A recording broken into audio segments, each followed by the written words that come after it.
5 ans, c'est le temps pendant lequel j'ai entendu parler des meilleures qualités d'Antoine. 5 ans de comparaisons occasionnelles qui ont commencé comme des observations innocentes et ont évolué en un commentaire continu sur mes insuffisances. Cela a commencé si doucement que je l'ai presque raté. Je suis Stéphane Carrier. Je pilote des avions de ligne pour Air France au départ de Roissy-Charles de Gaulle. Je fais ça depuis 8 ans maintenant. Ancien de l'armée de l'air avant ça. Je suis le genre de personne qui remarque les schémas. Quand vous êtes responsable de 200 vies à 10 000 mètres d'altitude, vous apprenez à faire attention aux détails. Et le détail que je remarquais depuis 5 ans était celui-ci. Ma femme Chloé pensait que je n'étais pas à la hauteur. Pas tout d'un coup. Ce n'est pas comme ça que ces choses fonctionnent. C'était subtil. Un commentaire par-ci par-là sur son ex-petit ami Antoine, comment il travaillait si bien, comment il connaissait les bonnes personnes, comment il avait de l'ambition. Au début, je n'y prêtais pas attention. Les gens parlent parfois de leurs ex. Ça ne veut rien dire, sauf quand c'est le cas. 2 semaines avant que tout ne s'effondre. Je suis rentré d'une rotation de 4 jours, Nice, Toulouse, retour à Paris. J'étais fatigué. Je voulais m'asseoir sur le canapé avec ma femme, peut-être commander sur Uber Eats, regarder un truc stupide sur Netflix. Des trucs normaux de couple marié. Chloé était sur le canapé quand je suis entré, téléphone en main, faisant défiler Instagram. Elle a levé les yeux quand j'ai passé la porte. « Salut », a-t-elle dit, sans enthousiasme, reconnaissant juste ma présence. « Salut. » J'ai posé mon sac près de l'entrée. « Comment s'est passée ta semaine ?»« Bien. » Les yeux de nouveau sur le téléphone. Je me suis assis à côté d'elle. Elle ne s'est pas rapprochée, n'a pas levé les yeux, a juste continué à faire défiler. « Antoine vient de devenir associé », a-t-elle dit. J'ai senti quelque chose se serrer dans ma poitrine. D'accord. Il a publié un truc là-dessus. Regarde. Elle a tourné le téléphone vers moi. Il était là. Antoine Laurent, dans un costume qui coûtait probablement plus cher que la mensualité de notre prêt immobilier. Un bureau avec des baies vitrées donnant sur l'Arche de la Défense. Une légende sur le travail acharné et le dévouement. Tant mieux pour lui, ai-je dit. Chloé a repris le téléphone. Il a toujours su comment se faire le bon réseau. C'était là. La comparaison déguisée en observation, mais j'ai entendu ce qu'elle voulait dire. Antoine savait réseauter. Moi non. Antoine gravissait les échelons. Je ne faisais que piloter des avions. Je n'ai rien dit. Je me suis juste levé et je suis allé à la cuisine pour trouver quelque chose à manger. C'était un mardi. Le dimanche suivant, j'avais compté 11 autres références à Antoine. Pas toutes directes. Parfois, c'était juste un commentaire sur certains hommes qui comprenaient l'ambition. Parfois, c'était une histoire sur leur relation qui mettait en évidence quelque chose qu'Antoine faisait et que je ne faisais apparemment pas. Antoine envoyait toujours des fleurs à mon bureau. Je lui ai apporté des fleurs cette semaine-là, je les ai laissées sur le comptoir de la cuisine avant de partir pour l'aéroport. Quand je suis rentré, elles étaient dans un vase, mais elle n'en a jamais parlé. Il comprenait l'importance d'être vu aux bons endroits. J'avais suggéré que nous allions au Coutume Café ce week-end-là, l'endroit où nous avions eu notre premier rendez-vous. Elle a dit qu'elle n'était pas d'humeur. Certains hommes ont juste cette ambition. Au fait, j'avais mentionné que j'étais pressenti pour suivre la formation sur le nouvel appareil, en voie pour devenir commandant de bord. Cela signifiait un meilleur salaire, de meilleurs horaires, tout en mieux. Elle a dit, c'est bien, et est retournée à son téléphone. Notre 5e anniversaire de mariage était le samedi suivant. J'ai fait des réservations au Perchoir, un restaurant chic en rooftop dans le centre de Paris. Je l'avais emmenée là-bas il y a 2 ans pour son anniversaire, et elle avait adoré. Je me suis dit qu'un bon dîner nous aiderait à nous reconnecter. Nous étions assis l'un en face de l'autre à une table dominant la ville. Chloé portait une robe noire. Elle était magnifique. Je le lui ai dit. Elle a souri et a dit merci. Le serveur a apporté le vin. Nous avons commandé à manger. J'ai essayé de faire la conversation sur son travail, sur un voyage que nous pourrions faire, sur n'importe quoi qui pourrait l'amener à me regarder au lieu de vérifier son téléphone toutes les 5 minutes. Cet endroit est sympa, a-t-elle dit en regardant autour d'elle. Ouais, je me souvenais que tu l'aimais bien. Antoine aurait adoré ce restaurant. Elle l'a dit avec désinvolture, comme si elle commentait la météo. J'ai posé mon verre de vin. Pourquoi est-ce que ça compte? Ça ne compte pas. Je dis juste qu'il appréciait les endroits comme ça et pas toi. Elle m'a regardé alors. Vraiment? Elle m'a regardé. Je n'ai pas dit ça. Mais tu l'as pensé. Stéphane, ne sois pas dramatique. Il y avait ce mot, dramatique. Comme si mes sentiments d'être constamment comparé à son ex-petite amie étaient une réaction excessive. Je n'ai rien dit d'autre ce soir-là. Nous avons mangé. Nous avons payé. Nous sommes rentrés en silence. Quand nous sommes arrivés à notre appartement au Batignolles, elle est montée directement se coucher. Je me suis assis dans le salon pendant 1 heure, me demandant à quel moment exactement j'étais devenu le lot de consolation. Le point de rupture est arrivé le dimanche soir suivant. J'avais préparé le dîner. Des pâtes à la carbonara, son plat préféré. Je le sais parce que, 3 mois après le début de notre relation, elle m'a dit que si elle ne pouvait manger qu'une seule chose pour le reste de sa vie, ce serait une bonne carbonara. J'ai passé 2 heures à les faire de A à Z. Du vrai guanciale, du pecorino importé, des pâtes fraîches. J'ai mis la table, ouvert une bouteille de vin. Quand Chloé est arrivée au salon en début de soirée, je l'ai retirée du feu. Ça sent bon, a-t-elle dit en s'asseyant à table. Je nous ai servi tous les deux, je me suis assis en face d'elle, j'ai levé mon verre. À nous, ai-je dit. Elle a fait teinter son verre contre le mien sans vraiment me regarder, a pris une gorgée, a sorti son téléphone. On pourrait peut-être éviter les téléphones à table, ai-je demandé. Je vérifie juste un truc. Elle a fait défiler l'écran pendant quelques secondes, puis l'a posé face contre table à côté de son assiette. Nous avons mangé en silence pendant 1 minute. Les pâtes étaient parfaites, crémeuses, riches. Exactement comme il faut. Chloé a à peine semblé le remarquer. J'ai été sélectionné pour la formation sur le nouvel avion. J'ai dit, la formation dont j'ai parlé, ils m'ont choisi. C'est une grande étape. Ça veut dire que je suis en bonne voie pour devenir commandant de bord. C'est super. Super. C'est tout ce que j'ai eu. Super. Elle a repris son téléphone, a recommencé à faire défiler. Je l'ai regardée pendant un moment. Elle ne faisait même pas semblant de s'y intéresser. Antoine vient de devenir associé dans son cabinet, a-t-elle dit, sans lever les yeux. Il a posté un message à ce sujet. Quelque chose s'est glacé en moi. Ni chaud, ni en colère, juste froid. En quoi ça a de l'importance pour toi? Ai-je demandé doucement. Ça n'en a pas.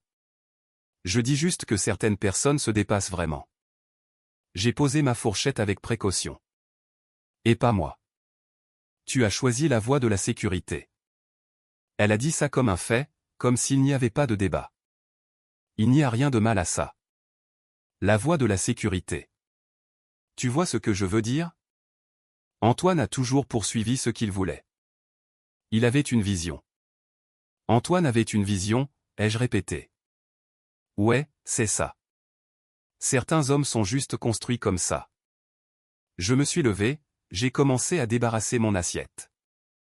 Chloé a levé les yeux, surprise. Tu n'as pas fini. J'ai terminé.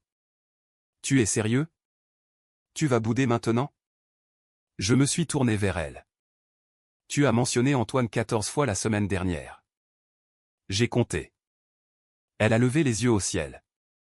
Ne sois pas dramatique. 14 fois que tu compares un aspect de notre vie à ton ex-petite amie. Je ne compare pas. Je fais juste remarquer que certains hommes ont des qualités qu'elle s'est arrêtée que quoi, j'ai gardé une voix posée et calme, que je n'ai pas. Tu déformes tout. Je dis juste qu'Antoine avait du dynamisme. Il avait de l'ambition. Il faisait bouger les choses au lieu de se laisser porter. Je l'ai regardé pendant un long moment. Elle tenait toujours son téléphone. Toujours assise là, comme si elle venait de dire quelque chose de tout à fait raisonnable. On dirait que tu as choisi le mauvais gars, ai-je dit. Quoi? Si Antoine avait toutes ces qualités qui me manquent. On dirait que tu as fait une erreur. J'ai gardé une voix calme. Stable. Laisse-moi arranger ça pour toi. Chloé a ri. A vraiment ri. Oh, allez. Tu es ridicule. Ce rire, c'est ce qui a tout déclenché. Pas les comparaisons, pas le dédain, le rire. Comme si j'étais un enfant faisant un caprice pour rien. Je vais me coucher. J'ai dit qu'on n'avait pas fini de parler. Si, c'est fini. Je suis monté. Derrière moi, j'ai entendu sa voix. C'est exactement ce que je veux dire. Antoine aurait vraiment eu une conversation au lieu de s'enfuir comme un enfant. Je me suis assis sur le bord de notre lit. La pièce était sombre, silencieuse, et quelque chose de fondamental avait changé en moi. Pas de la colère, quelque chose de plus froid, quelque chose de plus définitif. Elle m'avait montré exactement comment elle me voyait. Quelqu'un qui n'était pas à la hauteur, quelqu'un qui avait choisi la voie de la sécurité, quelqu'un qui n'était pas Antoine.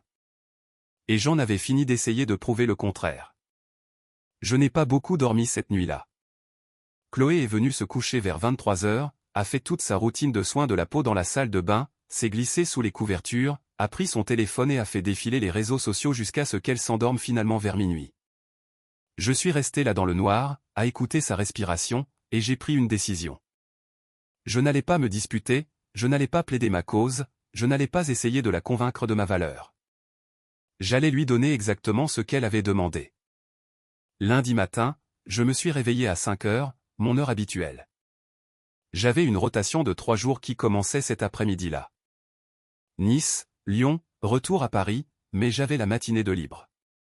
Chloé dormait encore quand je suis parti. Je ne lui ai pas préparé de café comme je le faisais d'habitude. Je n'ai pas laissé de mots. J'ai juste pris mes clés et je suis sorti. À 8h47, j'ai reçu un texto d'elle. Tu es vraiment si contrarié que ça pour hier soir? J'étais à l'aéroport. Vérification pré-vol terminée. J'ai regardé le message un instant, puis j'ai répondu au non. Elle a répondu 2 minutes plus tard. Alors pourquoi tu te comportes bizarrement? Je ne me comporte pas bizarrement. J'ai rangé le téléphone. Concentré sur le vol. 216 passagers à l'embarquement.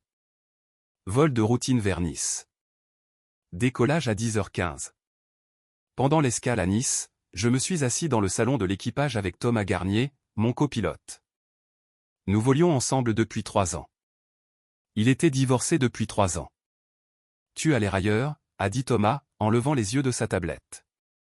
Chloé n'arrête pas de me comparer à son ex, ai-je dit. En permanence? À quelle fréquence, plusieurs fois par jour, depuis des semaines? Thomas a posé sa tablette. Et tu as dit quelque chose? Elle a ri. Il est resté silencieux un moment. Ce n'est pas bon. Non, ça ne l'est pas. Qu'est-ce que tu vas faire? Arrêter de concourir. Thomas a hoché lentement la tête. Quand mon ex a commencé à faire ce truc de comparaison, j'ai redoublé d'efforts. Je pensais que si je faisais mes preuves, elle me verrait. Tu sais ce qui s'est passé? Elle m'a vu essayer d'être à la hauteur d'un autre homme. Elle a perdu tout respect. Le temps que j'arrête, il était trop tard. Je ne ferai pas cette erreur, ai-je dit. J'ai volé vers Lyon, je suis rentré à Paris, j'ai atterri mercredi soir. Pendant tout ce temps, j'ai réfléchi, planifié. Au moment où je me suis garé dans notre rue aux Batignolles, je savais exactement ce que je devais faire.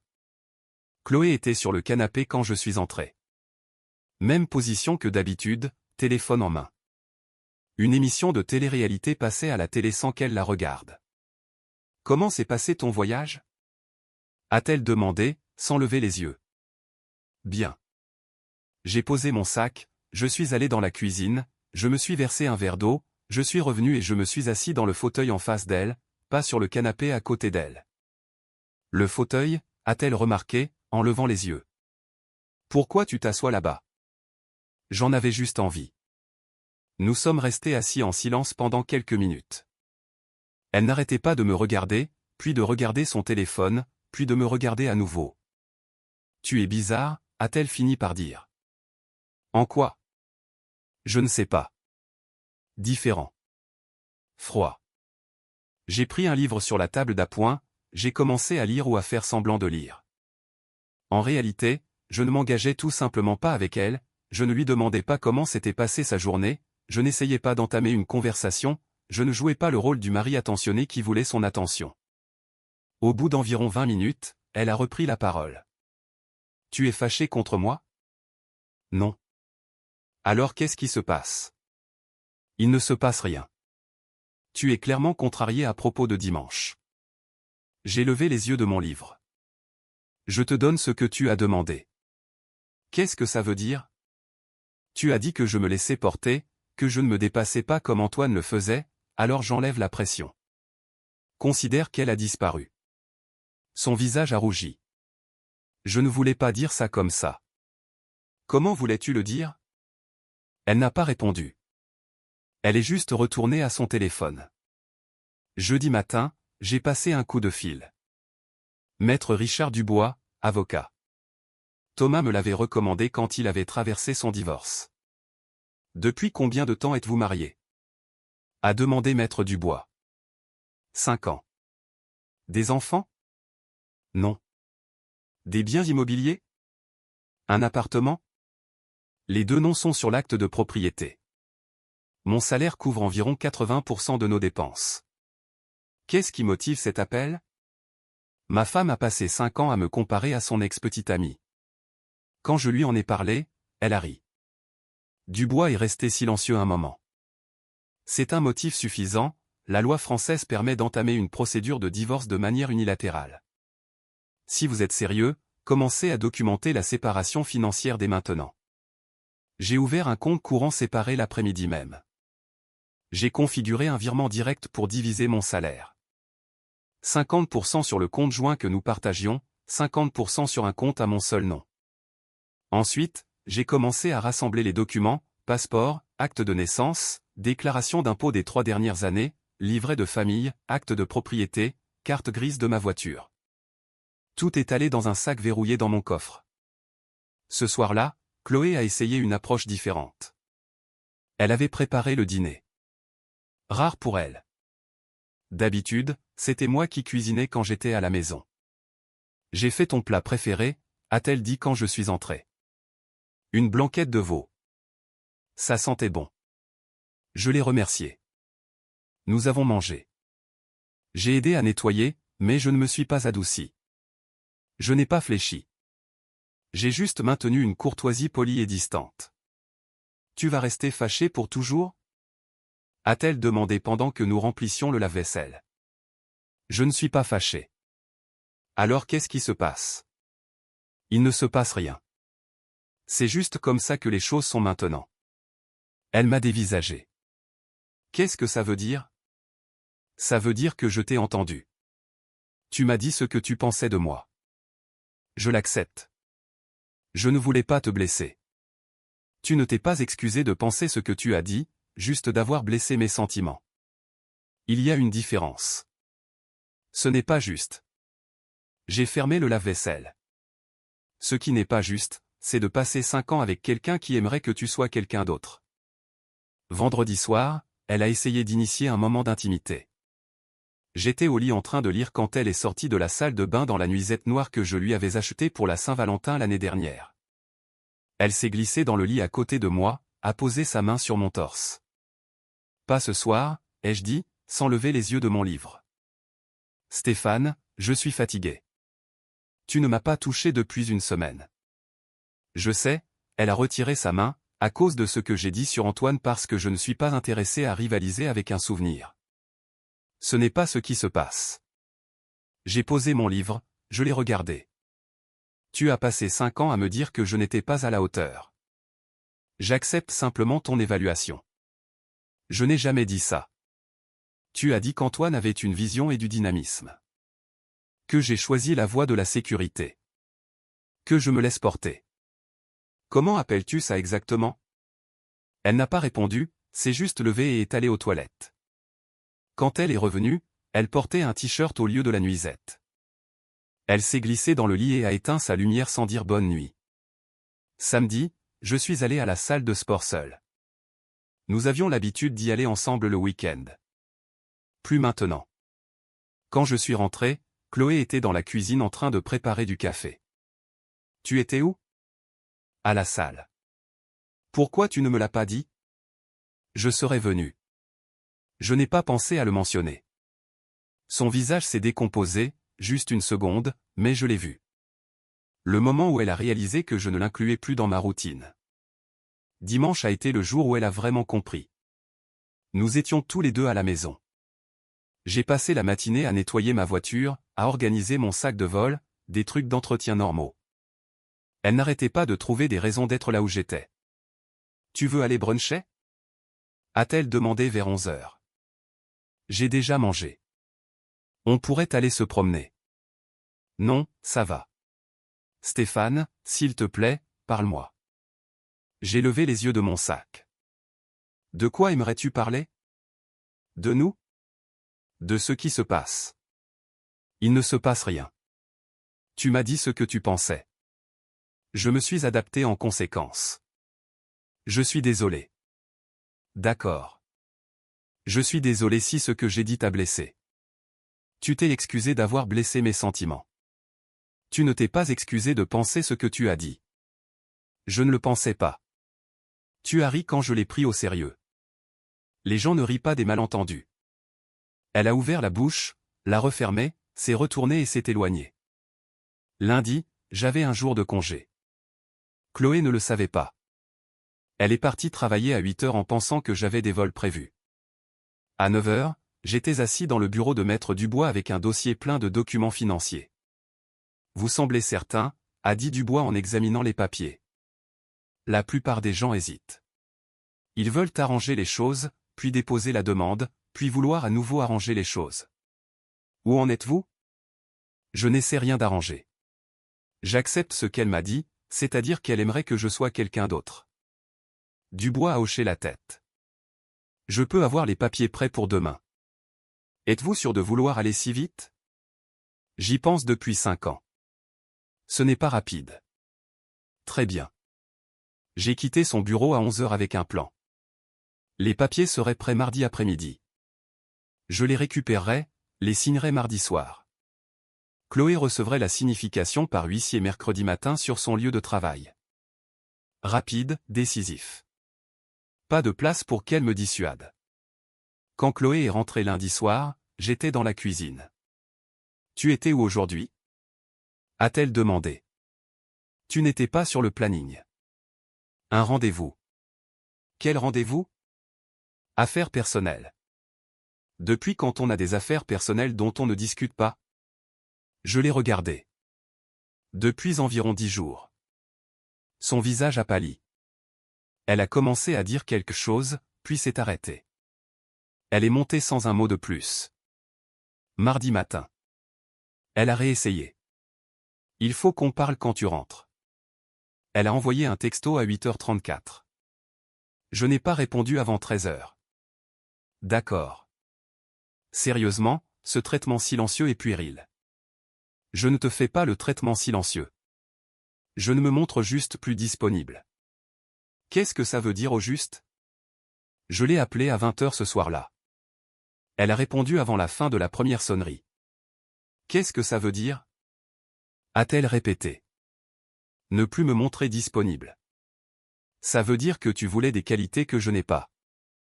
Donc, je retire les qualités dont tu ne veux pas.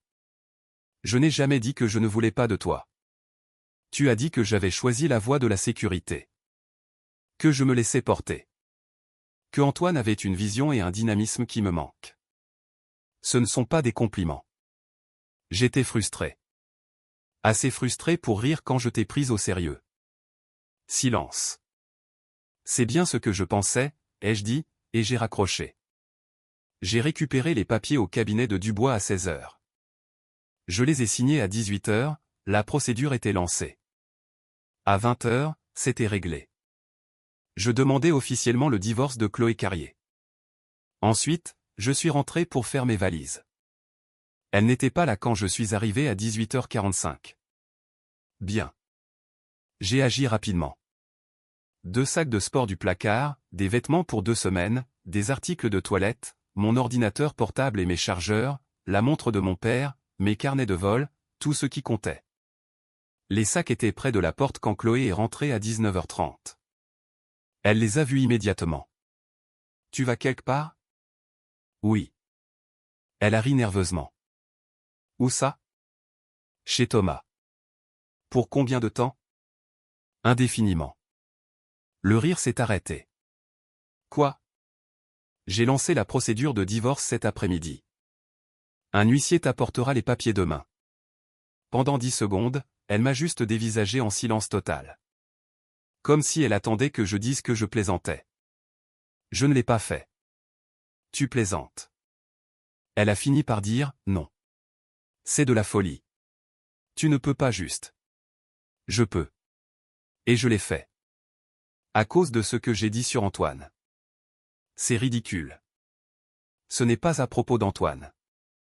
C'est à propos du fait que tu m'as montré qui tu penses que je suis. Sa voix s'est élevée. Je ne pense pas que tu sois n'importe qui. Je t'aime. Tu aimes l'idée d'être marié. Tu ne m'aimes pas. Tu aimes ce que tu voudrais que je sois. Ce n'est pas vrai. Tu as passé 5 ans à me comparer à un autre homme. Tu as ri quand je l'ai pris au sérieux.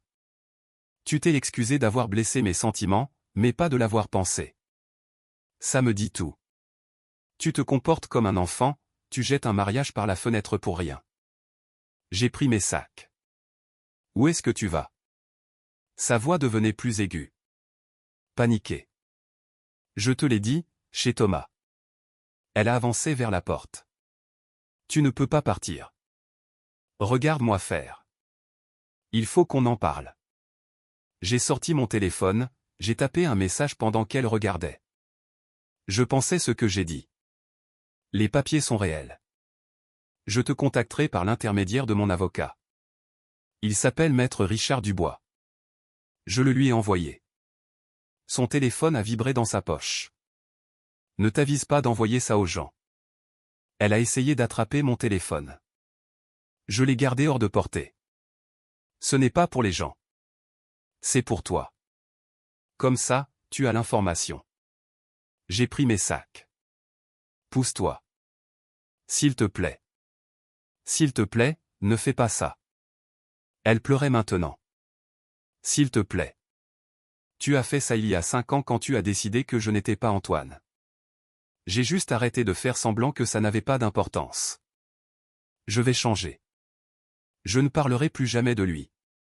Je ne veux pas que tu changes pour moi. Je veux que tu trouves quelqu'un pour qui tu n'auras pas besoin de changer. Je suis passé devant elle. Elle ne m'a pas bloqué physiquement. Elle est juste restée là à pleurer. J'ai fermé la porte à clé derrière moi. J'ai dit, tu vas le regretter. Tu vas revenir en rampant. Je me suis retourné à la porte, je l'ai regardé une dernière fois. Non, je ne le ferai pas. Je suis monté dans ma voiture, j'ai conduit jusqu'à l'appartement de Thomas près de Bastille. Il attendait. Comment ça s'est passé?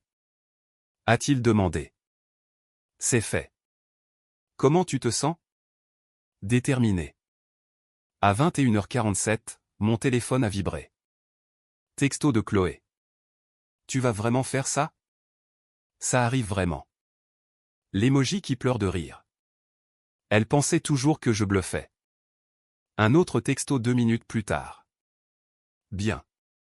Va te calmer chez Thomas. On se voit dans quelques jours quand tu te seras calmé. Puis un autre. C'est tellement dramatique. MDR. J'ai répondu. Les papiers te seront remis par un huissier entre 10h et 11h demain matin. Les coordonnées de l'avocat sont dans mon message précédent. Ce n'est pas une période pour se calmer. J'ai éteint mon téléphone et je suis allé me coucher. Mercredi matin, je me suis réveillé à 6h. Je suis allé courir. Je suis revenu à 7h. Thomas préparait le café. Elle pète un câble ou pas encore? A-t-il demandé. Elle le fera dans environ 4 heures. Comment tu te sens? Déterminé.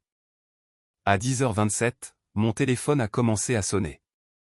Je l'avais rallumé à 10h. Le nom de Chloé clignotait sur l'écran.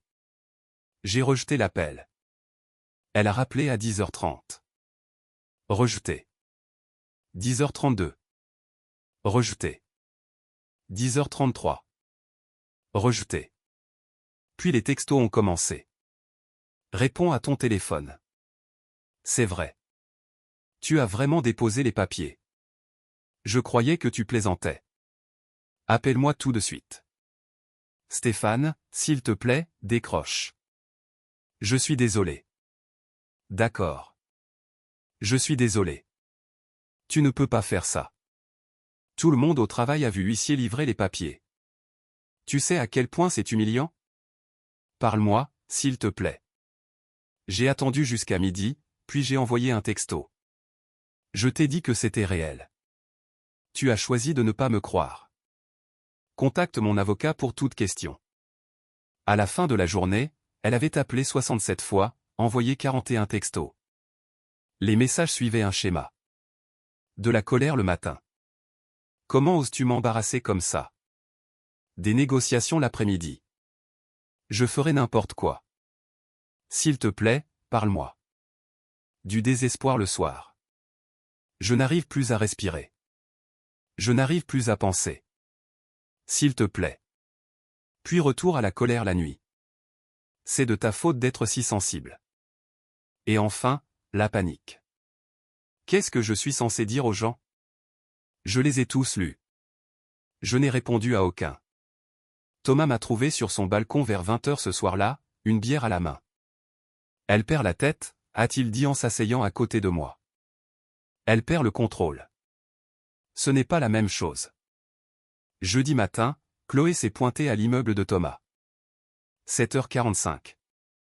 L'interphone a sonné en continu pendant 2 minutes. Thomas est descendu lui parler. Il est revenu 10 minutes plus tard. Elle est en bas. Elle veut te parler. Non. Elle a l'air mal en point, mec. Elle dit qu'elle n'a pas dormi. Ce n'est plus mon problème. Tu es sûr? Totalement. Elle a attendu dehors pendant 3 heures. A appelé mon téléphone toutes les 15 minutes. Elle est finalement partie quand le gardien de l'immeuble a menacé d'appeler la police. Cet après-midi-là, elle s'est pointée au centre des opérations d'Air France à Roissy. Elle a demandé après moi. La sécurité l'a informé que je n'y étais pas. Elle a demandé mon planning. Ils lui ont dit que c'était confidentiel. Elle a fait un scandale.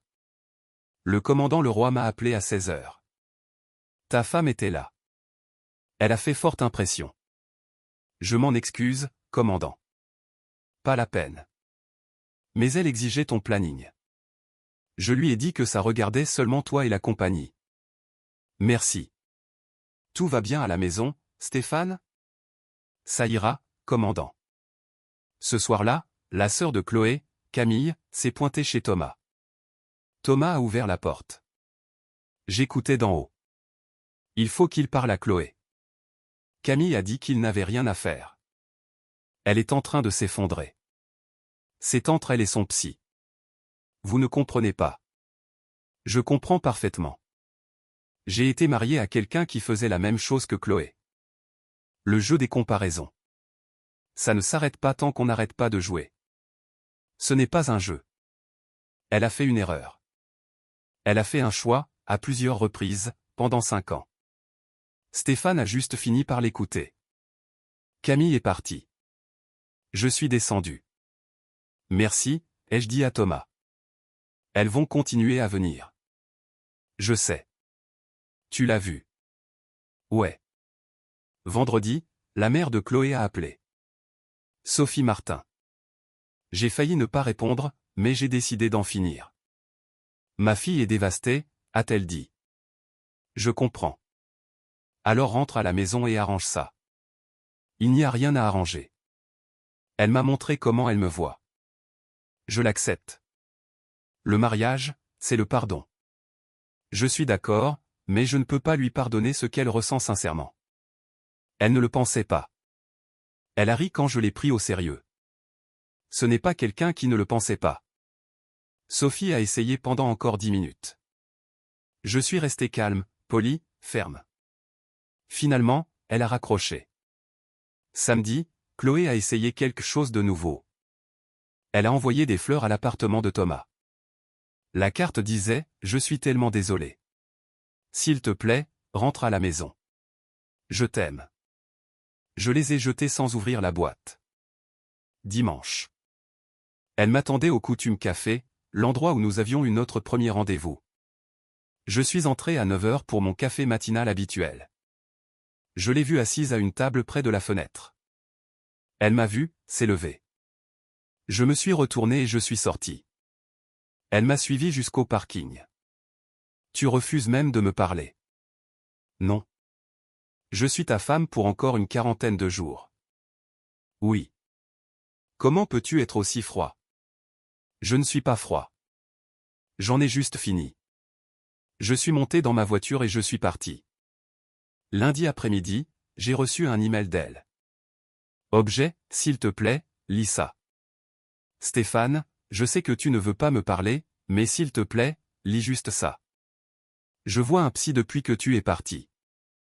Ma psy dit que j'ai utilisé Antoine comme une référence idéalisée parce que je ne suis pas sûr de mes propres choix. Elle dit que je t'ai comparé à lui parce que j'avais peur d'avoir pris la mauvaise décision en t'épousant. Alors, je t'ai testé pour voir si tu te battrais pour moi. Je sais que c'est tordu. Je sais que je t'ai blessé, mais j'y travaille. Je comprends pourquoi je l'ai fait. Est-ce que ça ne compte pas pour quelque chose? Je t'aime. Je t'ai choisi il y a 5 ans et je te choisis maintenant. S'il te plaît, n'abandonne pas notre couple. Chloé. J'ai fixé l'email pendant un long moment. Puis j'ai répondu. Je suis content que tu suives une thérapie. C'est bien pour toi. Mais comprendre pourquoi tu as blessé quelqu'un n'efface pas la blessure. Et cela ne change pas le problème fondamental. Tu as passé 5 ans à me mesurer à quelqu'un d'autre. Que ce soit conscient ou inconscient n'a pas d'importance. Le résultat est le même. Tu ne m'as pas testé. Tu m'as montré qui tu penses que je suis. Et quand j'ai accepté cette évaluation et agi en conséquence, tu as paniqué. Ce n'est pas de l'amour. C'est du contrôle. Je n'abandonne pas notre couple. Il n'y a plus de nous. Il y a toi qui travailles sur toi-même et moi qui vais de l'avant. Ce sont des chemins séparés maintenant. Je l'ai envoyé, j'ai fermé mon ordinateur portable, je n'ai pas consulté mes emails pendant 3 jours. Les 2 semaines suivantes ont été du pareil au même. Chloé essayait différentes approches. Appeler en numéro masqué, se pointer à des endroits où elle pensait que je serais. Sa famille m'appelant pour me dire que j'étais cruel, sans cœur, que je jetais un mariage par la fenêtre pour une seule erreur. Mais ce n'était pas une erreur. C'était 5 ans d'erreur. 5 ans de comparaison. 5 ans à m'entendre dire que je n'étais pas assez bien. Je n'étais plus en colère contre ça. Je n'étais plus blessé. C'était juste fini. 3 semaines après ma demande, l'avocate de Chloé a contacté le mien. Elle voulait négocier les conditions. Elle proposait de signer un contrat post-nuptial, disant qu'elle ne mentionnerait plus jamais Antoine. Dites-lui que ce n'est pas nécessaire. J'ai dit à Dubois que le divorce résoudrait le problème. Elle a suggéré une thérapie de couple. Dites-lui que je ne suis pas intéressé par une thérapie pour une relation à laquelle j'ai mis fin. Elle a demandé s'il y avait quelqu'un d'autre. Je lui ai envoyé un texto directement pour ça. Non. Il n'y a pas besoin d'y avoir quelqu'un d'autre pour que je quitte quelqu'un qui ne m'apprécie pas. À la 4e semaine, la réalité commençait à s'imposer à elle. L'appartement allait être mis sur le marché. Nos comptes joints étaient en train d'être divisés. Le divorce allait avoir lieu qu'elle signe les papiers ou non. Camille m'a rappelé. Elle a perdu 5 kilos. Elle ne mange plus, ne dort plus. C'est une épave. Je suis désolé de l'entendre. Vraiment? Parce que tu n'as pas l'air désolé. Je suis désolé qu'elle souffre. Je ne suis pas désolé d'être parti. Elle a fait une erreur. Elle a fait un choix pendant 5 ans. Je suis juste le premier à la prendre au sérieux. 5e semaine. Chloé a appelé depuis un numéro masqué. J'ai répondu en pensant que c'était lié au travail. S'il te plaît, écoute-moi. J'ai reconnu sa voix.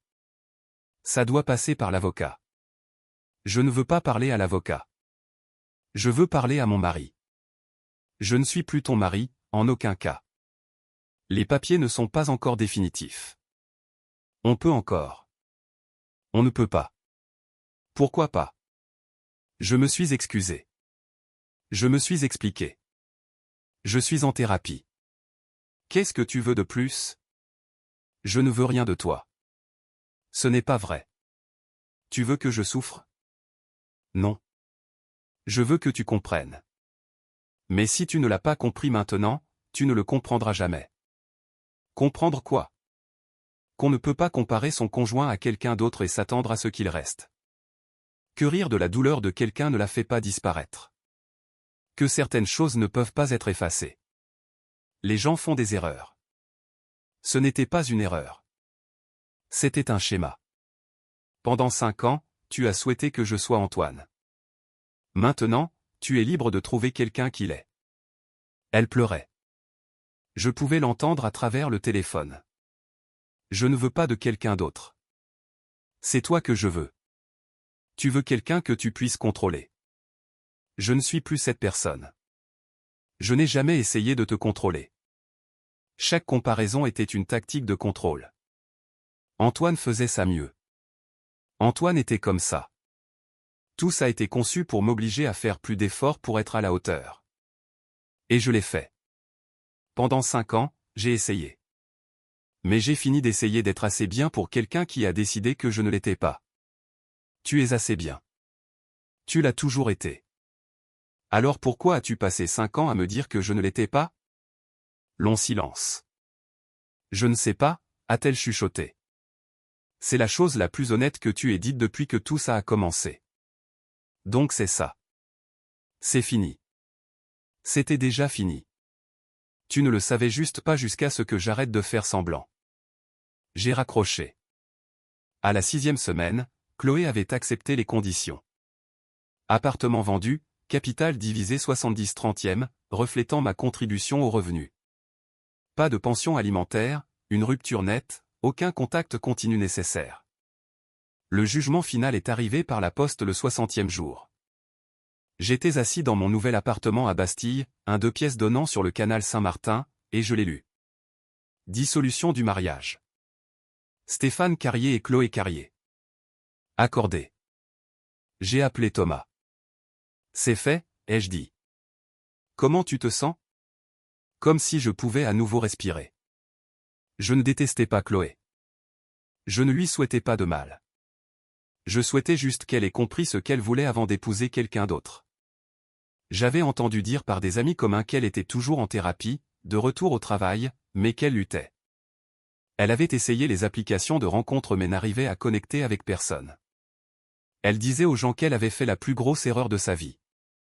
C'était peut-être vrai, mais ce n'était plus mon problème. J'étais assis dans mon appartement ce vendredi soir-là, une bière à la main, regardant les lumières se refléter sur l'eau. J'ai repensé au moment où Chloé a ri. C'est à ce moment-là que j'ai su. Pas quand elle m'a comparé à Antoine. Les gens disent des choses irréfléchies, mais quand elle a ri du fait que je le prenais au sérieux, ça m'a tout dit. Ça m'a dit qu'elle ne respectait pas mes limites, qu'elle ne respectait pas ma douleur, qu'elle ne pensait pas que je ferais réellement quelque chose à ce sujet. Elle avait tort. J'avais appris quelque chose de 5 ans de comparaison. Vous ne pouvez pas forcer quelqu'un à vous estimer. Vous ne pouvez pas argumenter pour que quelqu'un vous apprécie. Vous pouvez seulement décider si vous êtes prêt à rester avec quelqu'un qui ne le fait pas. Je ne l'étais pas. Les gens ont demandé si je le regrettais. D'avoir agi si vite, d'avoir déposé la demande si rapidement, de mettre fin à 5 ans pour une seule chose. Mais ce n'était pas une chose. C'était 5 ans de choses pointant toutes vers la même vérité. Chloé n'a jamais cessé de me comparer à son ex. Elle ne s'est jamais pleinement engagée envers qui j'étais réellement. Elle a passé tout notre mariage à souhaiter que je sois quelqu'un d'autre. La demande de divorce n'était pas rapide. Elle avait 5 ans de retard. Mon téléphone a vibré. Texto de Thomas. Dîner demain. J'amène ma sœur. Elle est célibataire. J'ai souri. J'ai répondu. Peut-être. On verra. Je n'étais pas encore prêt, mais je le serai, car pour la première fois en 5 ans, je n'essayais pas d'être à la hauteur des standards de quelqu'un d'autre. J'étais juste Stéphane Carrier, pilote, ami, ex-mari. Maintenant, analysons ce que cette histoire vous dit vraiment. Les gens n'arrêtent pas de dire que vous êtes froid pour la façon dont vous avez géré ça, mais parlons de ce à quoi ressemble vraiment la froideur. Être froid, c'est comparer son mari à son ex 14 fois en une semaine. Être froid, c'est rire quand il vous dit que ça fait mal. Être froid, c'est envoyer un texto disant « c'est tellement dramatique, MDR ». Quand il dit qu'il a demandé le divorce parce que vous pensez sincèrement qu'il bluffe. Elle n'avait aucun respect pour vous. Et quand vous avez finalement cessé de l'accepter, soudain vous êtes le méchant.